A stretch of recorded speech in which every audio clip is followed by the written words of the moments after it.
my back.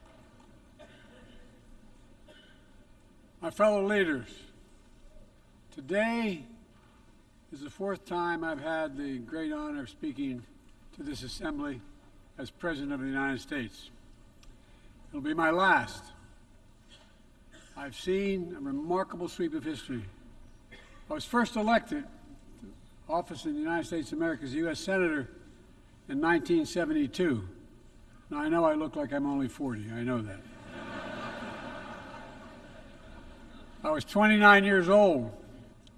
Back then, we were living through an inflection point, a moment of tension and uncertainty. The world was divided by the Cold War. The Middle East was headed toward war.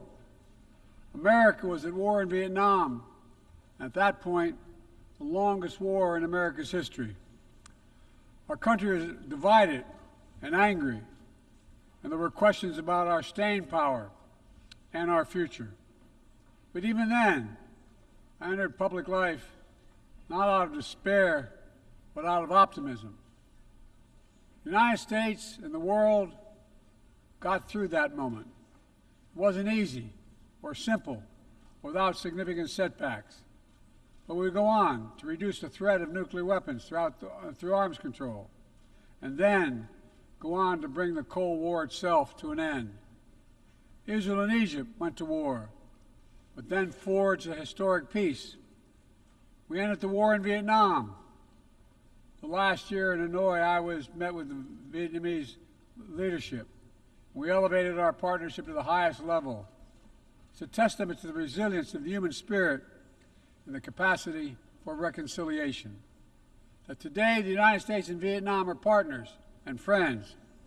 And it's proof that even from the horrors of war, there's a way forward. Things can get better. We should never forget that. I've seen that throughout my career. In the 1980s, I spoke out against apartheid in South Africa. And then I watched the racist regime fall. In the 1990s, I worked to hold Milosevic accountable for war crimes. He was held accountable. At home, I wrote and passed the Violence Against Women Act to end the scourge of violence against women and girls, not only in America, but across the world, as many of you have as well. But we have so much more to do, especially against rape and sexual violence as weapons of war and terror. We were attacked on 9/11 by al-Qaeda and Osama bin Laden. We brought him justice.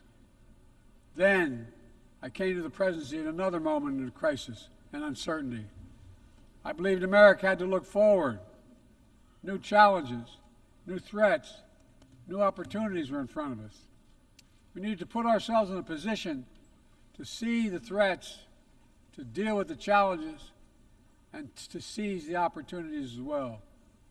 We need to end the era of war that began on 9/11. As Vice President to President Obama, he asked me to work to wind down the military operations in Iraq, and we did, painful as it was. When I came to office as president, Afghanistan had replaced Vietnam as America's longest war. I was determined to end it, and I did. It was a hard decision, but the right decision. 4 American presidents had faced that decision, but I was determined not to leave it to the 5th. It was a decision accompanied by tragedy. 13 brave Americans lost their lives, along with hundreds of Afghans in a suicide bomb. I think those lost lives, I think of them every day. I think of all the 2,461 U.S. military deaths over a long 20 years of that war. 20,744 American servicemen wounded in action. I think of their service, their sacrifice, and their heroism. I know other countries lost their own men and women fighting alongside us. We honor their sacrifices as well. To face the future, I was also determined to rebuild my country's alliances and partnerships to a level not previously seen.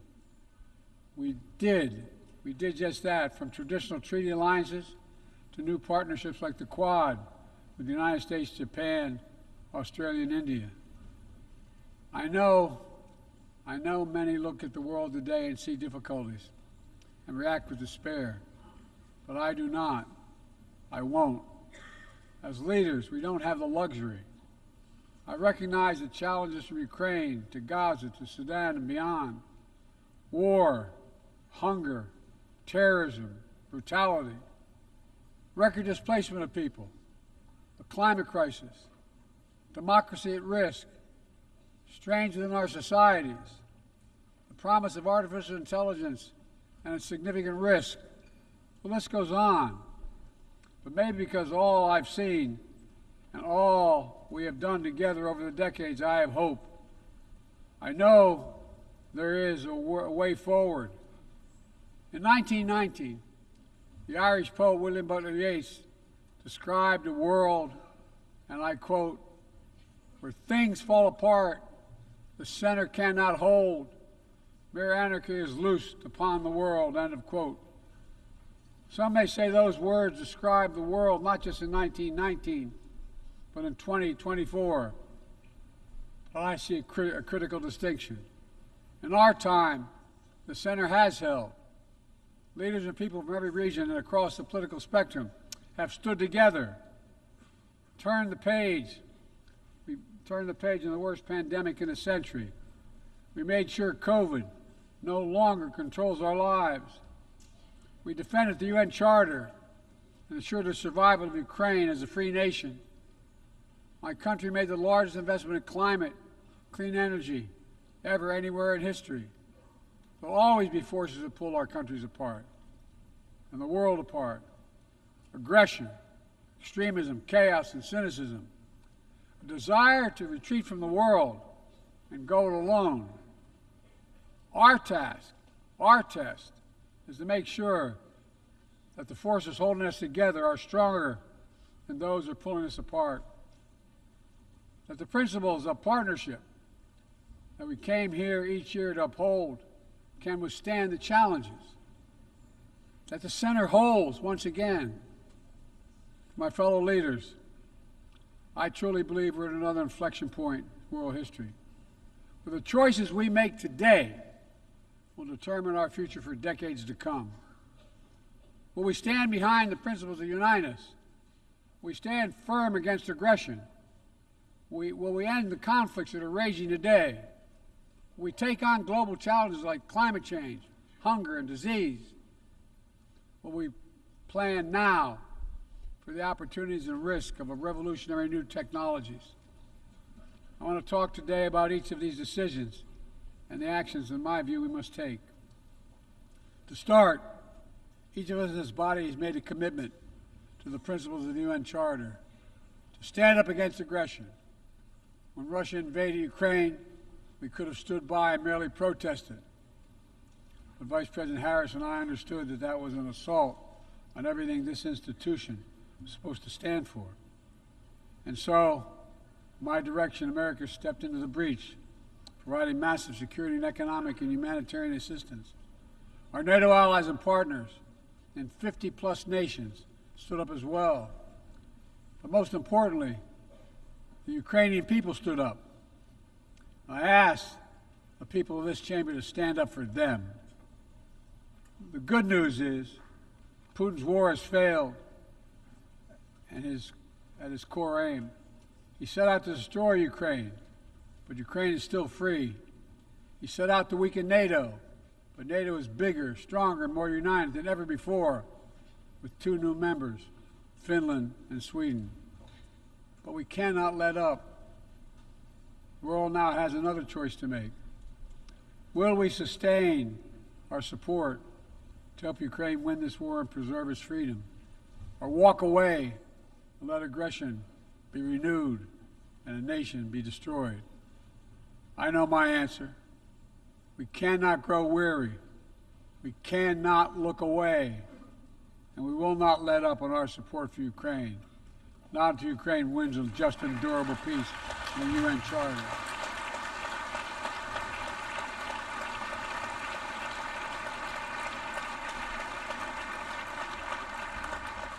We also need to uphold our principles as we seek to responsibly manage the competition with China so it does not veer into conflict. We stand ready to cooperate on urgent challenges for the good of our people and the people everywhere. We recently resumed cooperation with China to stop the flow of deadly synthetic narcotics. I appreciate the collaboration. It matters for the people of my country and many others around the world. On matters of conviction, the United States is unabashed, pushing back against unfair economic competition, against military coercion of other nations in the South China Sea, in maintaining peace and stability across the Taiwan Straits, in protecting our most advanced technologies so they cannot be used against us or any of our partners. At the same time, we're going to continue to strengthen our network of alliances and partnerships across the Indo-Pacific. These partnerships are not against any nation. They're building blocks for a free, open, secure, and peaceful Indo-Pacific. We're also working to bring greater measure of peace and stability in the Middle East. The world must not flinch from the horrors of October 7th. Any country would have the right and responsibility to ensure that such an attack can never happen again. Thousands of armed Hamas terrorists invaded a sovereign state, slaughtering and massacring more than 1,200 people, including 46 Americans, in their homes and at a music festival. Despicable acts of sexual violence, 250 innocents taken hostage. I've met with the families of those hostages. I've grieved with them. They're going through hell. Innocent civilians in Gaza are also going through hell. Thousands and thousands killed, including aid workers. Too many families dislocated, crowding into tents, facing a dire humanitarian situation. They did not ask for this war that Hamas started. I put forward with Qatar and Egypt a ceasefire and hostage deal. It's been endorsed by the UN Security Council. Now is the time for the parties to finalize its terms, bring the hostages home, and secure security for Israel and Gaza free of Hamas' grip, ease the suffering in Gaza, and end this war. On October 7th,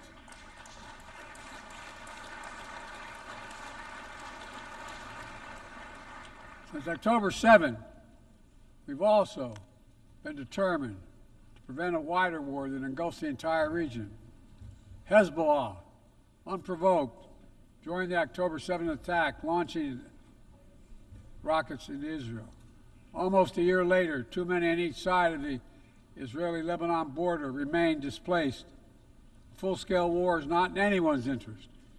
Even if the situation has escalated, a diplomatic solution is still possible.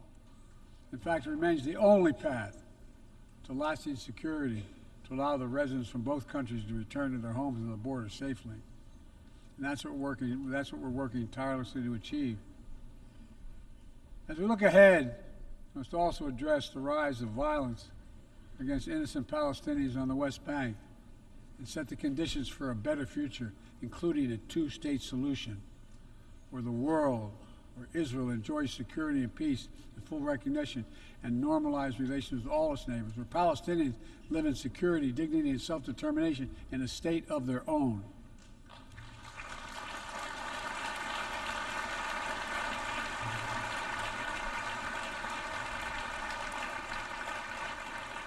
Progress toward peace will put us in a stronger position to deal with the ongoing threat posed by Iran. Together we must deny oxygen to its terrorist proxies, which have called for more October 7th and ensure that Iran will never, ever obtain a nuclear weapon. Gaza is not the only conflict that deserves our outrage. In Sudan, a bloody civil war unleashed one of the world's worst humanitarian crises. 8 million on the brink of famine. Hundreds of thousands already there. Atrocities in Darfur and elsewhere. The United States has led the world in providing humanitarian aid to Sudan. And with our partners, we've led diplomatic talks to try to silence the guns and avert a wider famine.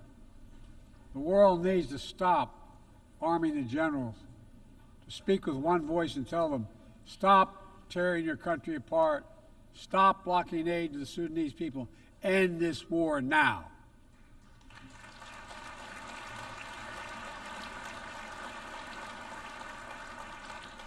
But people need more than the absence of war. They need a chance to live in dignity.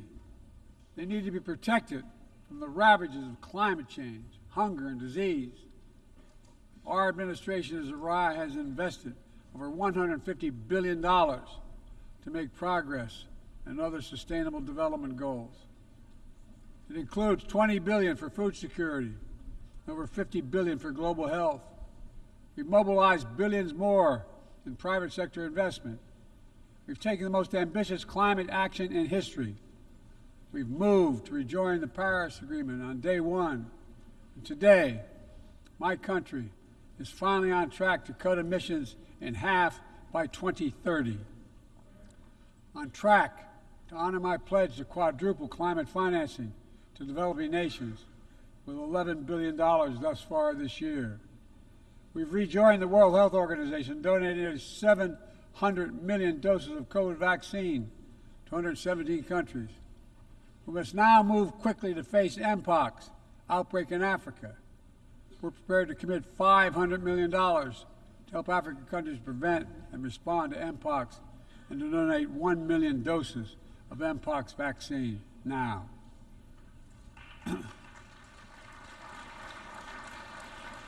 We call on our partners to match our pledge and make this a billion-dollar commitment to the people of Africa. Beyond the core necessities of food and health, the United States, the G7, and our partners have embarked on an ambitious initiative to mobilize and deliver significant finance to the developing world. We're working to help countries build out their infrastructure, to clean energy transition, to their digital transformation, to lay new economic foundations for a prosperous future. It's called the Partnership for Global Infrastructure and Investment. We've already started to see the fruits of this emerge in Southern Africa and Southeast Asia and in the Americas. We have to keep it going. I want to get things done together. In order to do that, we must build a stronger, more effective, and more inclusive United Nations.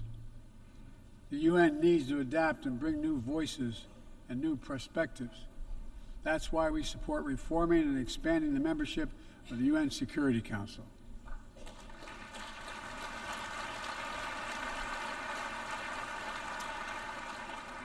My UN ambassador just laid out our detailed vision to reflect today's world, not yesterday's. It's time to move forward. The Security Council, like the UN itself, needs to go back to the job of making peace, of brokering deals to end wars and suffering.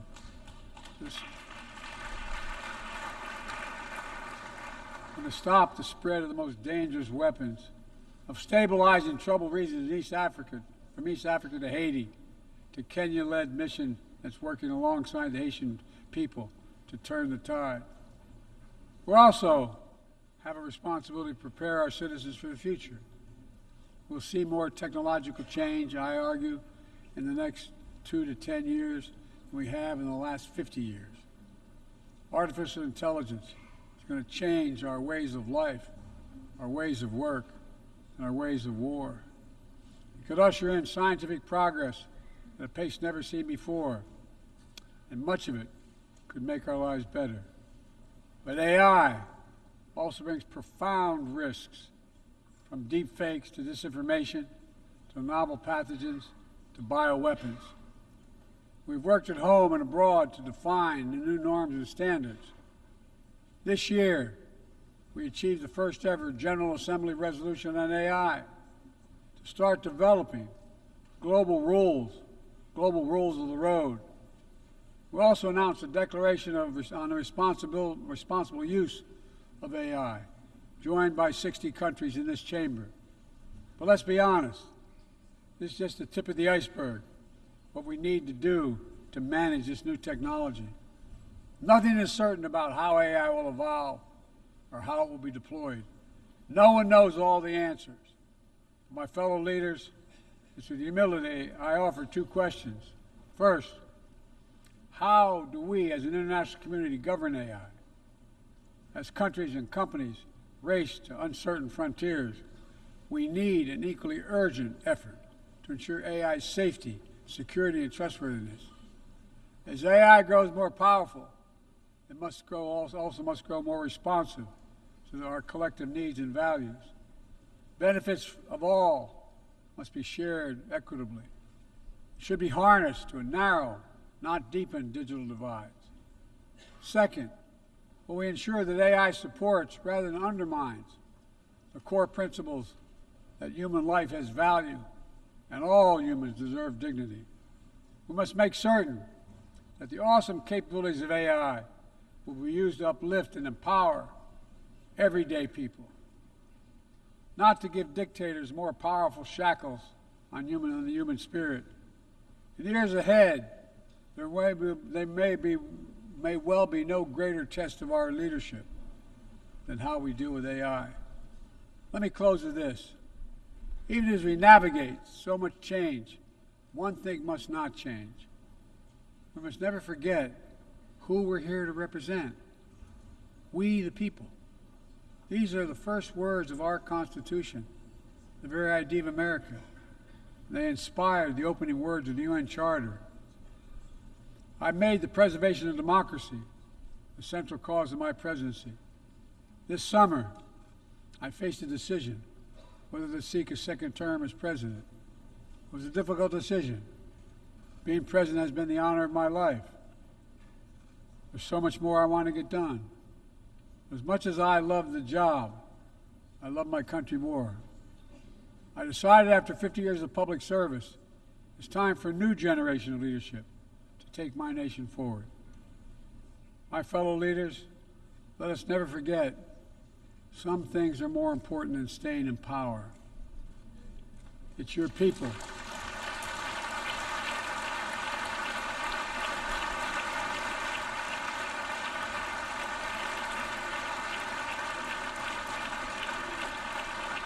It's your people that matter the most.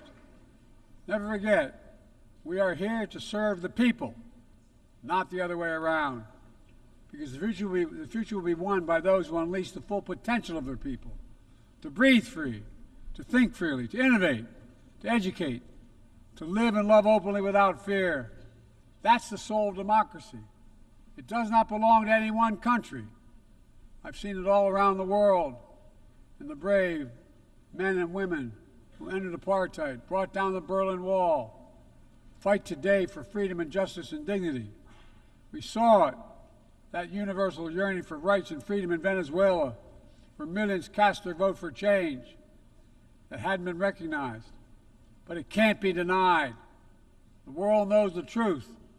We saw it in Uganda, LGBT activists demanding safety and recognition of their common humanity. We see it in citizens across the world peacefully choosing their future. From Ghana to India to South Korea, nations representing 1/4 of humanity who will hold elections this year alone. It's remarkable, the power of we the people, that makes me more optimistic about the future than I've ever been. Since I was first elected to the United States Senate in 1972, every age faces its challenges. I saw it as a young man. I see it today. But we are stronger than we think. We're stronger together than alone. And what the people call impossible is just an illusion. Nelson Mandela taught us, and I quote, "It always seems impossible until it's done." It always seems impossible until it's done. My fellow leaders, there's nothing that's beyond our capacity if we work together. Let's work together. God bless you all, and may God protect all those who seek peace. Thank you.